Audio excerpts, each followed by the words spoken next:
Hey, y'all. I used my iPad because technology. Forgot my print. So, it's a weekday in the middle of the afternoon, and I get a text from my troublemaking friend, Nike. We call him Nike because he'll just do it. He's one crazy-ass fucking cowboy ginger. This demon child of Texas is also a lawyer. A rootin' tootin' attorney at law. Nike doer. I'll get you out of jail. Just do it. Being friends with this creature made me feel immortal. For someone with a death wish, hanging out with him was living. We met after I became totally unhinged and my life began to insidiously unravel. We were an odd pair, and we understood each other in a very bizarre way. For better or worse, Mon Ami made me feel seen and accepted, as is. I know I did the same for him. He told me so. His text reads, "Will you be my paralegal today?" I feel my intuition, and then I ignore it. Sure. Like fish to bait, I swam right up, asking for it. Living, remember? I put on my green velvet A-line skirt, a fitted baby tee with multiple peace signs and multiple colors, sans brassiere.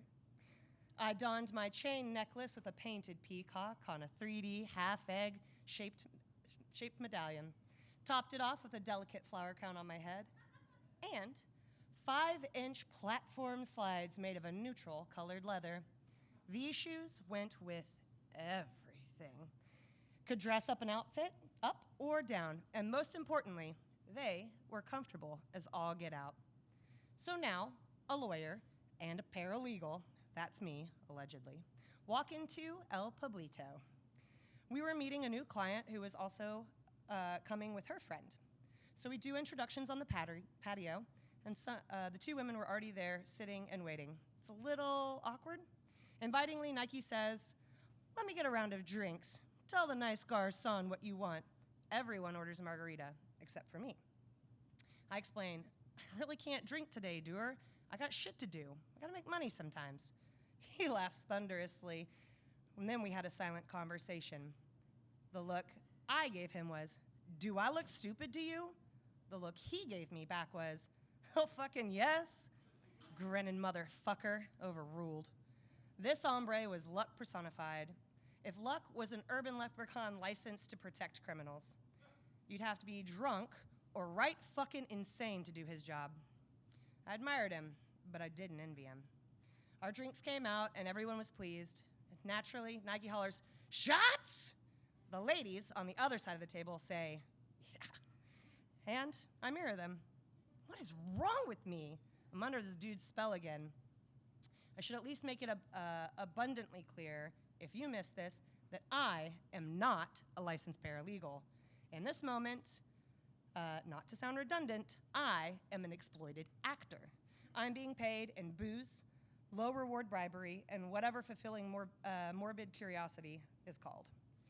We each order one shot per margarita, and after a little while, the table was piling up like a party for more than 4. We were all besties now. One of them, I can't remember her name, was an artist. The other one, I do remember her name. She was a bartender. I do not recall which one was the criminal, but what I do remember is that the blonde one had the same name as me. Andy, except it was Andy, avec a Y, and not an IE, like me. But wait, there is more.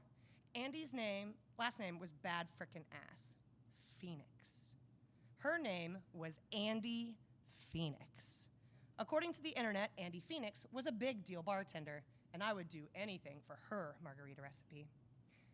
This is where things get a little blurry. What happens next still shocks me to this day. I can still see the looks on the faces of people, forks in mouth, at tables nearby, with all eyes on us. Me. I got up from my side of the table, and I sashayed on over to the other Andy. I'd like to think that I started at the north side and then slid down to the rivers and the lakes that I was used to. But the last thing that I remember before transitioning to a brownout state of being was those people's eyes staring back at me, Some of you may be asking, what is a brownout? My therapist taught me this. It's when your mind blacks out of your body, but your body is still alive and culpable as far as the rest of the world is concerned. So, what are these people looking at in this moment? Allegedly, I was face deep in Andy's crotch. Tequila had filled me with a burning desire. There was mutual consent for me to summit that cis mountain. I commence unbuttoning, unzipping, and then everything goes completely dark. Fade to black.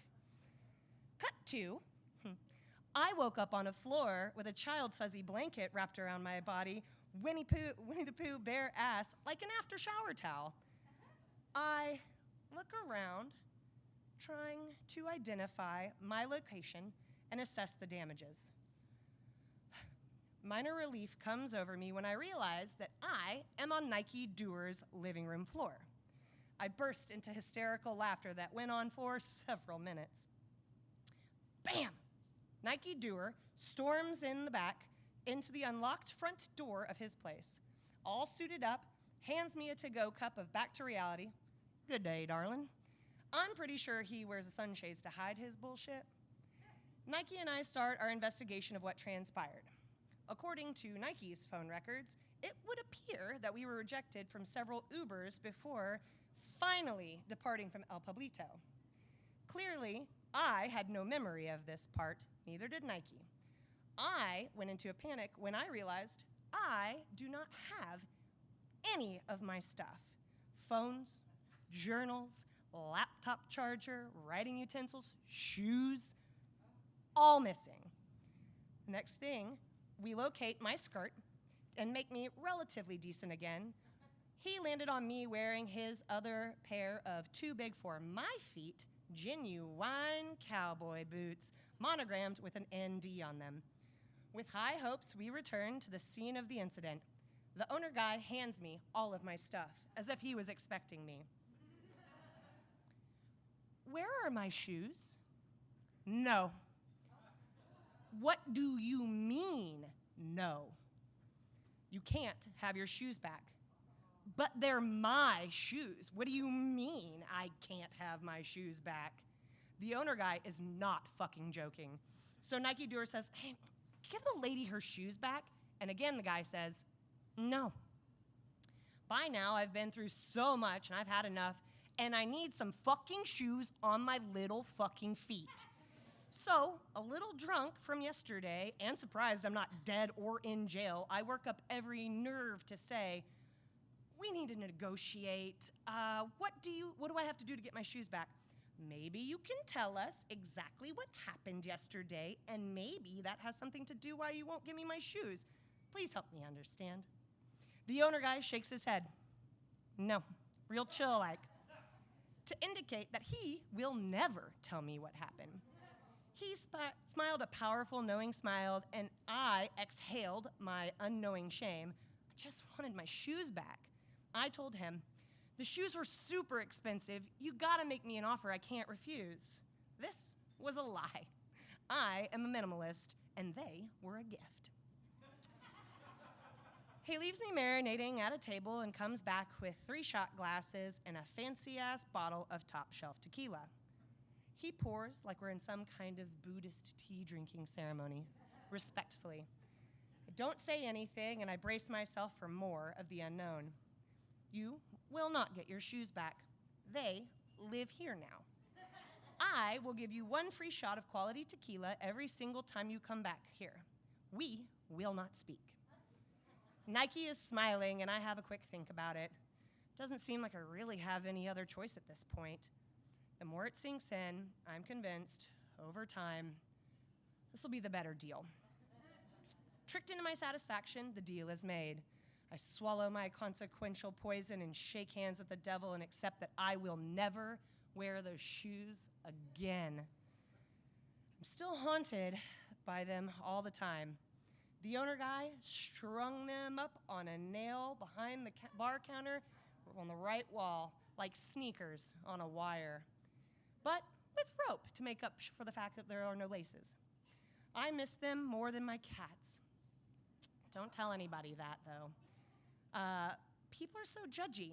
You gotta understand, though, unlike my cats, these shoes would remain in my sight and reach, and I would have to look at them like Jesus on a crucifix and confront my never fully learned truth as long as I shall live. I did get my quiet, quality shot in each visit over the years. Even my current partner bore witness to that experience when we first started dating, and I thought it made me seem cool. Oh, and yes, I got that margarita recipe. Believe it or not, I wrote it down. To this day, it is the GOAT margarita recipe that I make but will not give away because potential risks, of course. I thought of this story before I could share it, and I had to go visit my shoes one last time to see if they were still there. And just like the old me, they were gone. After walking many miles in many shoes, I can say that it is indefinitely better to be remembered for your mistakes than never to be remembered at all.